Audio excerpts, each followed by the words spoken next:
Requirements in cities across Arizona and here in Maricopa County are now in effect, but not everyone is wearing them. Team 12's Colleen Sikora is looking at the debate these mask requirements have sparked. Colleen?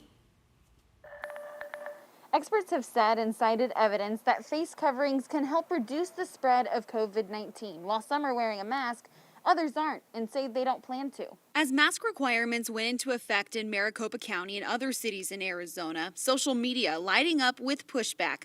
Some saying they won't mask up, responding with comments like, "Government overreach to put it nicely. I'm not wearing one regardless, mandatory or not."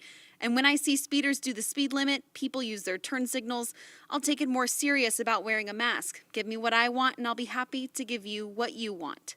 Scottsdale Councilman Guy Phillips posting a flyer advertising a rally coming up on Wednesday against the Scottsdale mask mandate, which reads in part, "We believe education, not mandates, is the best way to handle this health concern." It goes on to say, "We oppose government intrusion into our personal choice." I call myself the triple threat of susceptibility. Wendell Rote is someone you'll always see wearing a mask in public. He has Crohn's disease, he got cancer, and that led to a liver transplant last year. Wearing a mask is important as he strives to stay healthy. I'm more susceptible to getting it, so I may be walking around with the virus and spreading it. So I wear a mask for dual purpose. Of, I don't want to catch it from others around me, and I don't want to spread it if I have it.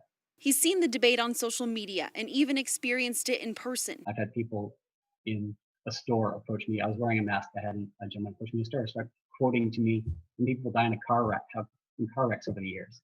Compared to this, he wasn't wearing a mask, of course. The CDC and Mayo Clinic, among others, have stated wearing a mask can help prevent COVID-19 from spreading as easily. Rote asks people to think outside of themselves when heading out. It's just a frustrating feeling that some people just don't understand that they're playing a link in the chain, that they need to just, pay attention and think of their fellow man. Colleen Sikora, 12 News.